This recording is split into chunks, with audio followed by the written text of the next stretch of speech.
سورہ قصص جو ہے، قصص قصے کی جمع ہے، واقعات.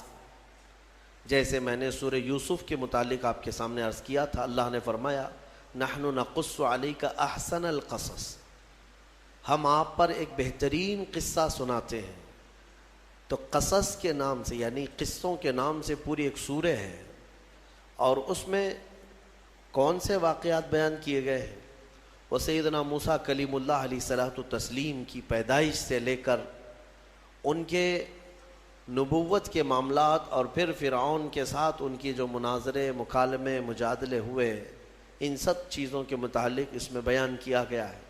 بات ایسی تھی کہ فرعون، ویسے میں آپ کو بتا دوں کہ فرعون کون ہے. فرعون صرف ایک شخص کا نام نہیں ہے. مصر کا جو بھی بادشاہ ہوتا تھا اس کا لقب فرعون ہوتا تھا. تقریباً 18 یا 19 فرعون آئے ہیں. جو بھی بادشاہ ہوتا تھا اس کا لقب تھا یہ فرعون. اکثر لوگ اس کو نام سمجھتے ہیں. فرعون بادشاہ کو کہ وہاں کے مصر کے، اور نمرود عراق کے بادشاہ کو کہا جاتا ہے، اور ملک روم کا جو بادشاہ ہوتا تھا اس کو قیصر، اور ایران کا جو بادشاہ ہوتا اس کو کسریٰ کہا جاتا. یہ بادشاہوں کے لقب ہوا کرتے تھے، نام الگ ہے ان کے. اب جو موسیٰ علیہ السلام کے زمانے کا فرعون تھا وہ بڑا جری تھا، اسے طاقت پر غرور بھی تھا، گھمنڈ بھی تھا. ایسا ہے کہ تقریباً 100 سال تک تو کبھی اس کو سردی بخار بھی نہیں آئے، بیمار کبھی نہیں ہوا.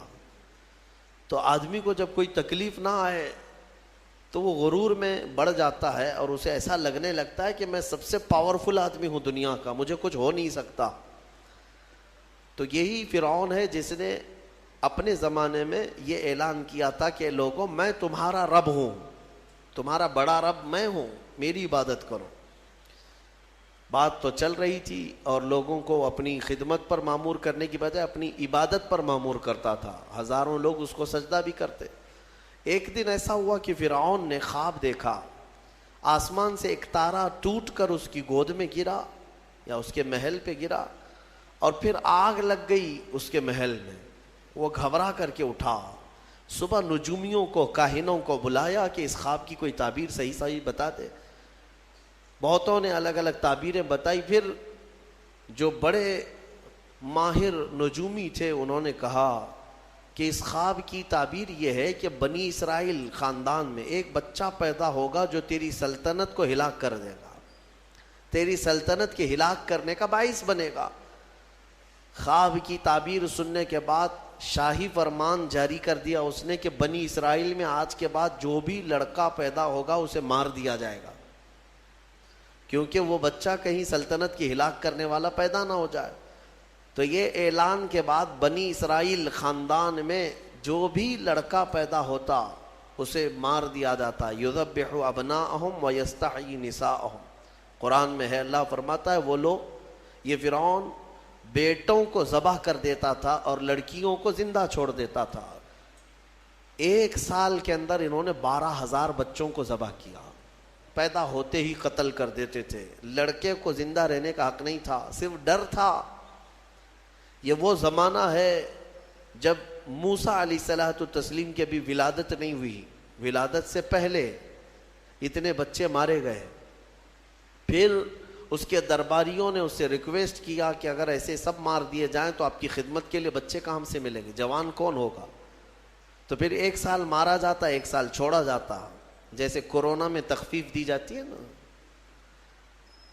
ہاں، کہ صبح 6 بجے سے لے کر شام 6 بجے تک پابندی، 6 بجے کے بعد، یا پھر شام کے 6 بجے سے پابندی لگ جاتی ہے. بھائی 24 گھنٹے تو آنا ہی آنا ہے. وہ جو بچہ پیدا ہونا ہے وہ سال بھر یا دوسرے سال کبھی بھی پیدا ہوگا. لیکن اس زمانے کا بھی یہی قانون تھا جو کورونا کا ہے، کہ 1 دن چھٹی اور 1 دن ڈیوٹی. تو 1 سال نہیں مارا جائے گا اور 1 سال مارا جائے گا. اب یہ کیسے یقین کے ساتھ کہہ سکتے ہیں کہ جس سال نہیں مارا جا رہا ہے اس سال پیدا نہیں ہوگا بچہ. خیر، یہ دنیا کی لاجک ہے، ہمیں نہیں سمجھ میں آتی. یہ ان کی تھیوری ہے، ہمیں نہیں سمجھ میں آتی. سیٹرڈے سنڈے کو کیوں چھٹی ہوتی ہے کورونا کی، یا پھر رات کے بعد کیوں پابندی ہوتی ہے، ایک الگ مسئلہ ہے. تو 1 سال چھوڑا جاتا، 1 سال مارا جاتا۔ اتفاق ایسا کہ جس سال مارا جانے والا تھا اسی سال موسیٰ علیہ السلام کی پیدائش ہوئی۔ ان کی ماں حاملہ تھیں اور پیدا ہونے کا وقت جب قریب آیا تو اللہ تبارک و تعالیٰ جسے جہاں چاہے بچائے، ہاں جس انداز میں چاہے وہ اللہ تعالیٰ حفاظت فرماتا ہے۔ تو موسیٰ علیہ السلام کی ماں کے دل میں اللہ نے بات القاء کی کہ تہخانے میں چلی جائیں۔ وہ تہخانے میں گئیں، بچے کی ولادت ہوئی، لڑکا پیدا ہوا۔ اب وہ گھبرا گئیں کہ یہ سال مارے جانے والا ہے، اور وہ بنی اسرائیل خاندان سے تھیں کہ میرا بچہ مارا جائے گا، قتل کر دیا جائے گا۔ تو اللہ تبارک و تعالیٰ نے ان کے دل میں یہ بات القاء کی کہ ایک صندوق لے لو لکڑی کا، اور اس میں اس بچے کو ڈال کر دریا میں بہا دو۔ بھلا کوئی ماں کیسے بہائے گی؟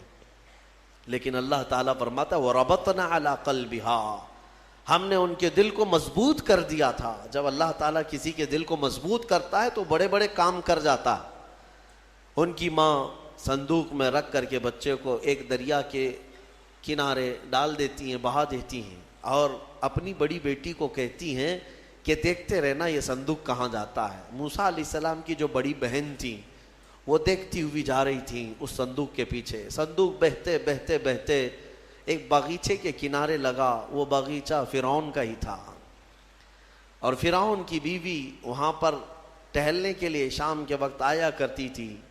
جب وہ اپنی کنیزوں کے ساتھ وہاں آئی تفریح کے لیے تو ایک صندوق کو اپنے باغیچے کے کنارے لگا ہوا دیکھا، اٹھانے کے لیے کہا، اٹھایا گیا تو نہایت ہی خوبصورت بچہ۔ اللہ تعالیٰ نبیوں کو خوبصورتی دیا ہی ہوتا ہے۔ فرعون کے گھر میں کوئی بچہ نہیں تھا، اولاد نہیں تھی، تو فرعون کی بیوی نے اٹھا لیا اور کہا کہ لاؤ یہ بڑا خوبصورت بچہ ہے، حسین بچہ ہے، اور اپنے محل لے آئی۔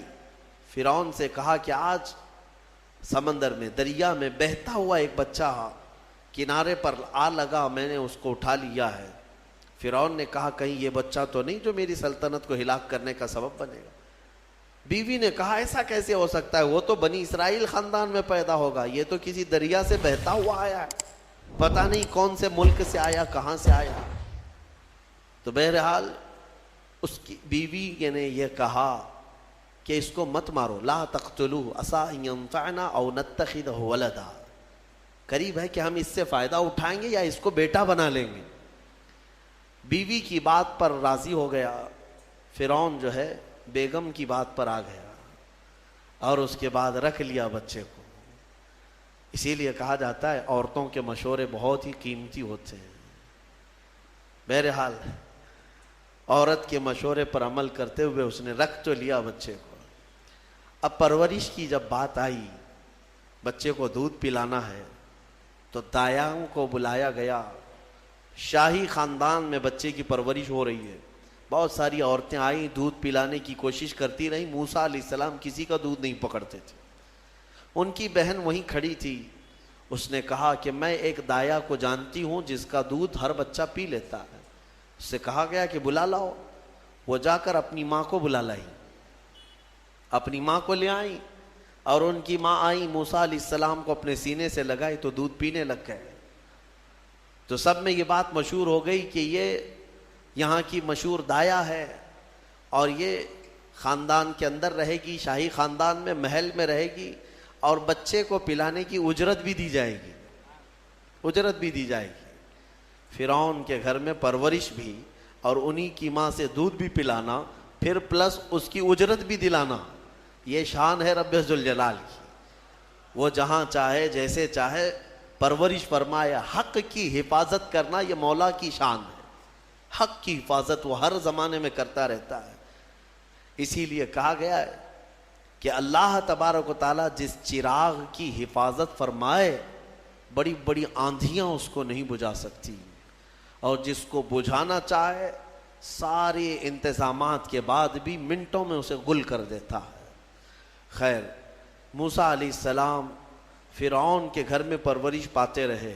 جب آپ کی عمر 2 سال کے قریب کی ہوئی، فرعون اور اس کی بیوی بیٹھے ہوئے تھے، موسیٰ علیہ السلام کھیلتے کھیلتے گود میں آئے اور فرعون کی داڑھی پکڑ کر اس کے منہ پہ تماچا لگا دیا۔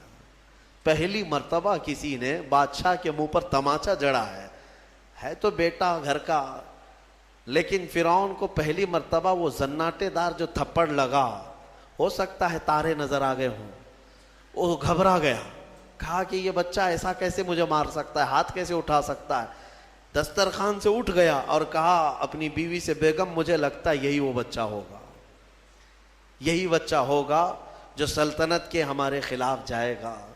پھر بیگم نے کہا ایسا کیسے ہو سکتا ہے، بچہ ہے، چھوٹا ہے، اور لاڑ پیار میں بچے ماں باپ کے ساتھ اس طرح کی حرکتیں کرتے ہیں۔ فرعون نے کہا نہیں، مجھے چیک کرنا ہے، یہ بچہ جاندار ہے، جانکار ہے، یہ جانتا ہے۔ تو پھر موسیٰ علیہ السلام کا وہاں پر امتحان لیا گیا۔ فرعون کی بیوی بچانے پر لگی ہوئی تھی۔ فرعون نے کہا کہ ٹھیک ہے، دیکھتے ہیں یہ کہ بچے کو سمجھ ہے یا نہیں ہے۔ امتحان کے لیے بیگم نے کہا ایک کام کرو، ایک برتن میں آگ کے انگارے دہکتے ہوئے کوئلے وہ بھی لائے جائیں، اور ایک برتن میں سفید پھول لائے جائیں۔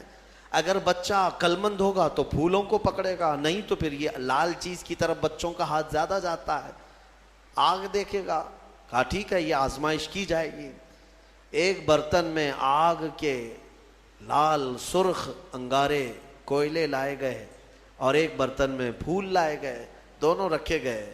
موسیٰ علیہ السلام کیا، ہر نبی ماں کے پیٹ سے ہی ہر چیز کو جانتے ہیں، اللہ تعالیٰ انہیں علم بھی نوازا ہے۔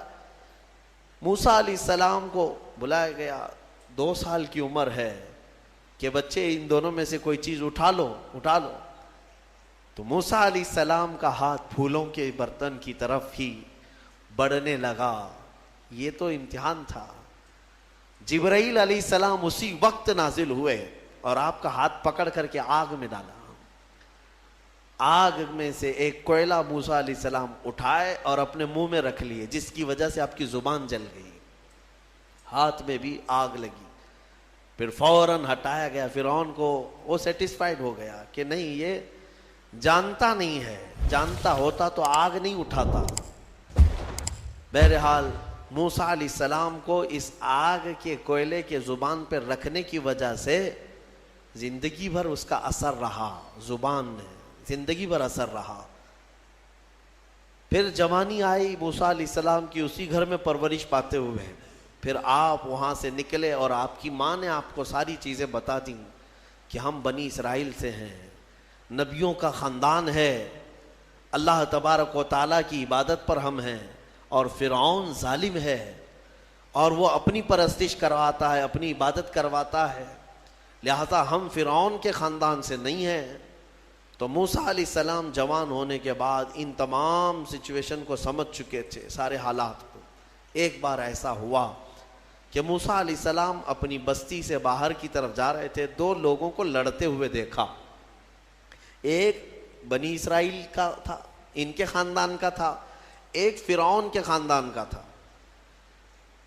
یعنی فرعون کا جو خاندان تھا، عمالقہ ان کو کہتے ہیں، اور ان کو قبطی کہا جاتا ہے آج بھی مصر میں۔ تو قبط خاندان سے ہوا کرتے تھے۔ تو ان کا ایک آدمی اور ان کے خاندان کا ایک آدمی لڑ رہے تھے۔ تو ان کے خاندان کا جو آدمی تھا وہ پکارا موسیٰ علیہ السلام، ہائے ہائے میں مرا جا رہا ہوں، مجھے بچا لو موسیٰ، مجھے بچا لو۔ موسیٰ علیہ السلام آئے، دیکھا دونوں جھگڑ رہے ہیں۔ ایک تو اپنے خاندان کا تھا بنی اسرائیل، ویسی بھی بنی اسرائیل پر اس وقت بڑا ظلم کیا تھا فرعون نے۔ تو موسیٰ علیہ السلام نے موقع پاتے ہی، یعنی وہ فرعونی تھا، ایک گھونسا لگایا اس کو، ایک گھونسا اس کو لگایا، وہ زمین پہ گرا اور مر ہی گیا، ختم ہی ہو گیا۔ نبی کا پنجہ لگایا، نبی کے ہاتھ سے ایک مار کھایا اور مر گیا۔ فَوَكَزَهُ مُوسَى فَقَضَى عَلَيْهِ، قرآن میں ہے کہ ایک گھونسا لگایا اور اس کا کام تمام کر دیا موسیٰ علیہ السلام۔ پھر حضرت موسیٰ علیہ السلام کو افسوس ہوا کہ یہ مجھ سے کیا ہو گیا، یعنی میں نے تو اس دونوں کے جھگڑوں کو چھڑانے کے لیے کوشش کیا، لیکن میرے ہاتھ سے یہ مر گیا۔ اللہ کی بارگاہ میں آپ نے استغفار کرنا شروع کیا، اے اللہ تو مجھے معاف فرما دے۔ فغفر لہ، اللہ تعالیٰ نے معاف بھی فرمایا، آیتیں نازل ہوئی۔ پھر چند دن کے بعد ایسا ہوا، پھر ان کے خاندان والا بنی اسرائیلی ایک بار پھر کسی سے لڑ رہا تھا،